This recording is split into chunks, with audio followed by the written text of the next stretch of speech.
Mumbai ഡോംബിവലിയിൽ chemical ഫാക്ടറിയിൽ സ്ഫോടനം 3 കിലോമീറ്ററോളം ദൂരത്ത് സ്ഫോടനത്തിന്റെ പ്രകമ്പനം ഉണ്ടായി. ഫാക്ടറിയിൽ നിന്ന് തൊഴിലാളികളെ പൂർണ്ണമായും ഒഴിപ്പിച്ചു. ശ്രീനാഥ് ചന്ദ്രൻ മുംബൈയിൽ നിന്ന് ചേരുന്നുണ്ട്. ശ്രീനാഥ്, സ്ഫോടനത്തിൽ ആർക്കെങ്കിലും പരിക്കേറ്റിട്ടുണ്ടോ? എന്താണ് വിശദാംശങ്ങൾ?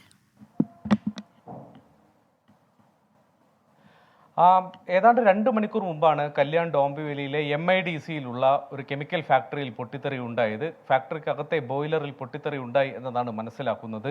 സമീപത്തെ ഫാക്ടറികളിലേക്കും പിന്നീട് തീ പടർന്നു. ഇതിൻ്റെ ഒരു പ്രകമ്പനം കൊണ്ട് സമീപത്തുണ്ടായിരുന്ന കെട്ടിടങ്ങളുടെയൊക്കെ ചില്ലുകളും മറ്റും തകർന്നിട്ടുണ്ട്. ഏതാണ്ട് 3 കിലോമീറ്ററോളം ദൂരത്തിൽ ഇതിൻ്റെ പ്രകമ്പനം ഉണ്ടായി, ശബ്ദം കേട്ടു എന്നതാണ് മനസ്സിലാക്കാൻ കഴിയുന്നത്.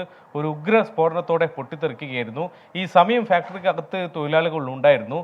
ഇതിൽ ഭൂരിഭാഗം പേരെയും പെട്ടെന്ന് ഒഴിപ്പിക്കാൻ കഴിഞ്ഞു എന്നതാണ് മനസ്സിലാക്കുന്നത്.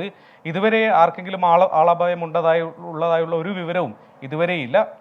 ചിലർക്ക് പരിക്കേറ്റിട്ടുണ്ട്. അവരെ സമീപത്തെ ആശുപത്രിയിൽ പ്രവേശിപ്പിച്ചിട്ടുണ്ട് എന്നതാണ് മനസ്സിലാക്കുന്നത്. MIDCയെ സംബന്ധിച്ചിടത്തോളം ഇവിടെ ആദ്യത്തെ ഒരു പൊട്ടിത്തെറിയല്ല. സമീപകാലത്ത് പലപ്പോഴും ഇത്തരത്തിൽ അപകടങ്ങൾ ഇവിടെ ഉണ്ടായിട്ടുണ്ട്. അതുകൊണ്ട് തന്നെ ഇപ്പോഴൊരു അപകടം വീണ്ടും ഒരിക്കൽ കൂടി ഉണ്ടായതോടെ വലിയ രോഷം അവിടെ ജനങ്ങൾക്കിടയിലും ഉണ്ട്. പ്രവിത. ശരി, ശ്രീനാഥ് ചന്ദ്രനാണ് വിവരങ്ങൾ നൽകിയത്.